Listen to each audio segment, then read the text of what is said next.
2.0 strategy for a fairness cream, use of various platform method for brand management. Now I know that it's been a long day for all of you and we are trying to do something different. So sit back and relax. Okay.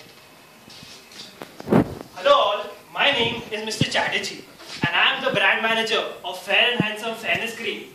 And my boss has given me these two products to launch in the market. One product is called Hi Handsome and another product is called Hi Beautiful. But before I do that, let me see what are the industry market expenditure of these products and what my competitors are doing.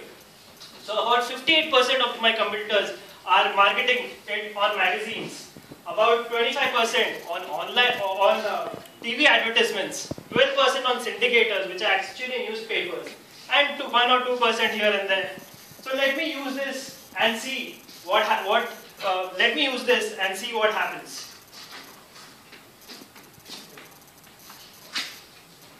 Hello? Yes, sir. Yes, sir. Oh, okay. Okay, sir. No, sir. I'm sorry, sir. Yes, sir. Okay. No, sir. Yes, I'll do that, sir. I'll make sure, sir. I'll make sure that happens, sir. Okay, sir. Okay. Oh my God! The revenues have crashed. These two products have not worked in the market. And what is my boss going on about leveraging my brand online? What is he saying that I should engage my customers online? And he's saying to me that promote it online and do all the advertisements online? I don't know what to do. Oh, hang on. I have these two numbers with me who are marketing experts, Web 2.0 consultants, they say. Okay, let me call them up. Hello? Hello, Mr. Chatterjee. Oh, hello. Hello, Mr. Hello. So, Mr. Chatterjee, as you mentioned your market expenditure over the cosmetic products, you have only spent 2% of your marketing expenditure on online? Yeah, that was the industry trend. What were you thinking? Chatterjee, You only spent 2% online. As you can see, that there are over 168 million users on internet, and they're growing year by year by 30%. And by the time 2014, there will be 200 plus million users only in India. There are around 82 million users on Facebook alone, and 33 unique users on Twitter. 55 million users on YouTube. And out of 900 mobile connections, there are 87 million mobile internet users. Not to mention, even the smaller social networks like Pinterest and Tumblr, they have around 5 million users combined in India alone. Listen. My product is a FMCG product. It's not sort of a book or a software or any electronic product that it will be sold online. How do you think this will be sold online? Mr. Chatterjee, let us show you this. Mr. Chatterjee, as you can see, Mr. Chatterjee, you know, the maximum product that women buy, cosmetic product, are by the recommendation from family and friends. Where do they get these recommendations from? See, most of the products are purchased after recommendations from beauty blogs. Not to mention coupons and rebates and discount offers which they get online, and even the advertisement. So you get the running theme here, online. And you have spent 58% of your total revenue over magazines, and as we can see, only 2% women are affected by on magazines advertisement. So what is this all about Web 2.0? What are the other tools available? Well, Web 2.0 is an amalgamation of a lot of different platforms. So you have your common social networks like Facebook, Twitter, Tumblr, blogging, mashups, YouTube. Talking about Facebook, I have a Facebook page and look at the number of likes on that page. Mr. Chatterjee, do you even know if this web page is verified or not? Do you even know how many people are commenting on it? Who is the one who is generating content for it? Are you keeping a track over it? Mr. Chatterjee? No, I'm not sure. Mr. Chatterjee, let me tell you this. There are definitely benefits for user-generated content which are available by the product users themselves. But you have to know that the risks far outweigh the benefits. For example, there could be brand embarrassment, brand erosion, not to mention there will be customer indifference, there will be unnecessary exposure. Do you want Champak living in Ulhasnagar to talk about the India-Pakistan match on your beauty cream page? No, please. Obviously, because you don't have your own pages, you have no control over the content which is uploaded on these pages. And you only have a Facebook page. Do you know what all your other competitors are doing? A chart here shows that almost 47% of your competitors in India are using Pinterest, and 43% are using Google Plus. 33% are using Foursquare, and this is not stopping here. It's growing. It's growing year by year. Listen, all this is fine, but I need to engage my customers, right? I need to generate content online. How do I do that? Definitely, there are many different ways that you can do it. For example, you can just hold a blogging competition online, invite people to write about your product, share their experiences, give them some freebies or gifts about it. Or you can do a fashion show in a college, wherein people who participate in a fashion show, they will post their videos, their pics, they will tweet about it, they will comment about it. So you don't need to generate your own content. People will be generating the content. And you do know that 2% of all profits have to be generated, which are generated, have to be kept aside for CSR activities. So what you do is tie up with an NGO, and you can cross-brand yourself so that they will be talking about you and you will be talking about them.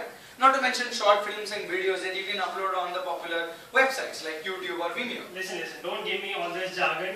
Do you have any example to show for it? Yes, Mr. Chatterjee. Before coming here, we did a small thing. We created a competition on a Facebook page wherein we asked people that if you blog about your beauty product, they can win 2 tickets to next Sachin exhibition match. You do know that Sachin is playing a small testimonial next week, right? Yes. Obviously, And so we can engage people and give that as an incentive. And for the girls, we've also given a session at Shahnaz Hussein's Spa. Already, you can see Shyam is participating in this competition and he can't wait to win the prizes and the 2 tickets. And Trupti is tumbling about it. Please don't laugh. Trupti is a user who's a very loyal user. Now she has an incentive. She's going to talk about it online. Her friends will be using it. And see, they're talking about your products already. Listen, but these are normal users. Who listens to these normal users? Is that a celebrity example that you can give? Maybe on Twitter? Mr. Chatterjee. Mr. Chatterjee, you know that recently Kim Kardashian pregnancy was a big event in US, and it was covered all over by media in US. Yes. And there's this company who used this opportunity to market their own product. That this company is a cosmetic company, that is EOS, and they gave a lot of money to Kim Kardashian just to write a 140-character tweet, which was pregnancy leave at the rate EOS to the rescue LOL. And as a result, please wait 1 second.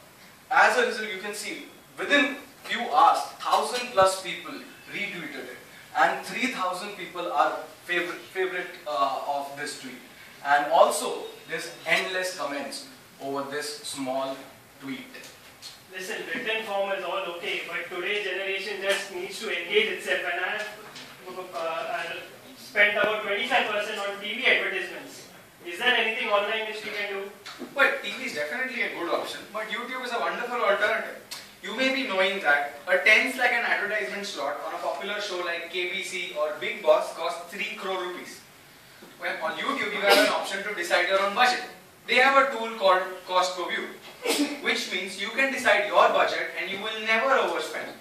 Apart from that, the TRAI restrictions have made sure that there are only 12 or 10 minutes of advertisement per hour of television. On YouTube there is no such restriction.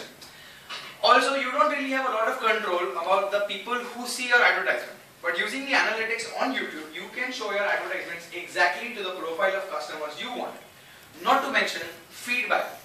Television advertisements are seen by everybody, but not necessarily feedback is received.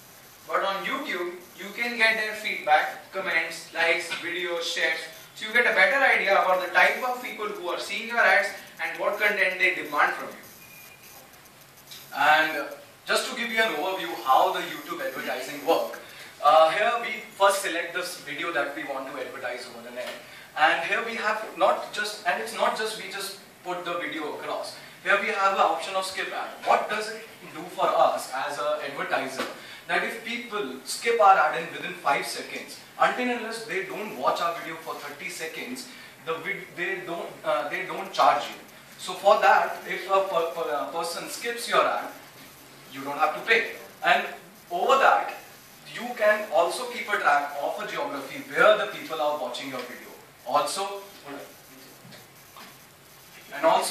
here is an option of video wall. If a person has watched your video, it will go automatically on your video wall, and it will be there on his wall for a very long time. And if by chance he clicks on it again, this click will take him to your website page. So in a way, it's an advertising scheme which is more beneficial than a TV. And what about the cost?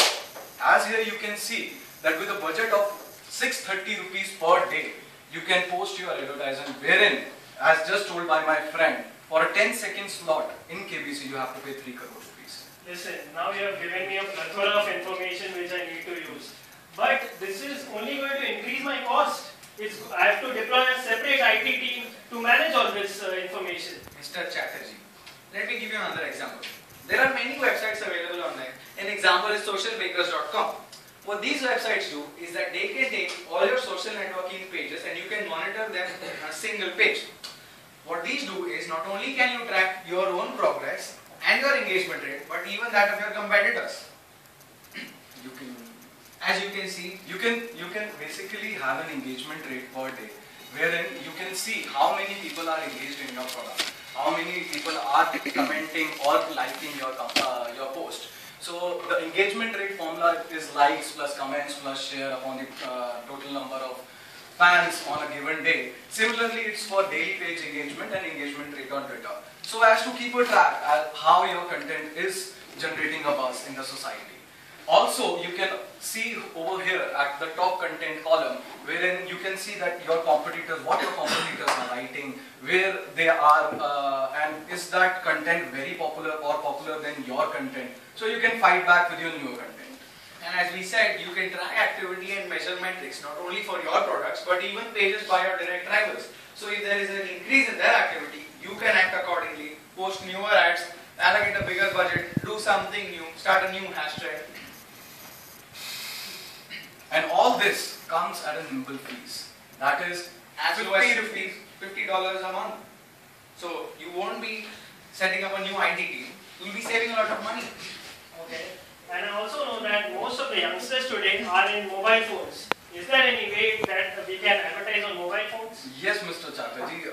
Here is a pie diagram where we have shown the advertising budget of US, wherein a lot of mobile marketers are increasing their mobile advertising budget year by year. Already 19% of them have increased their budget by 50% and more, and 55% of the people have increased their budget by less than 50%. So, I mean, what you use, what you do in the mobile advertisement, there are few. Just a mobile. Yeah. So you can, there's a lot of inventory, mobile inventory line wherein you can put your money in. There are mobile sites, landing pages, there are static mobile display banner ads, there's mobile search advertisement, mobile messaging, rich media mobile display, branded apps, barcode, coupons, and already in US people have, people have already invested a lot of money in it. So, all this about mobile. But I've also heard that most of the people go to Google and there are a lot of advertisements on Google. And my boss was saying something about Google AdWords. What is it all about? Well, Mr. Chatterjee, Google AdWord works like this. First, a lot of people go on Google and search for your product. So if you have selected particular keywords, the Google will give you a buzz that your keyword is required by a lot of people, so you can bid for it. And in that bidding, there is a system wherein you have ad rank. So if for ad rank, what they do is they multiply your CPC bidding into quality score. What's your quality score is? It is the relevance of your page to the search, and CPC bid is the bid. So even if the stats are not clear, even if you have bid $2 and your CPC and your quality score is high, you end up paying less and winning the bid. Alright, Mr. Chatterjee, we have another meeting to go to. Okay. But I hope our advice was I will definitely implement this and make sure my team implements this, and let's hope that my product just shoot up. The sales just shoot up. Yeah. Alright. Hello. Yeah.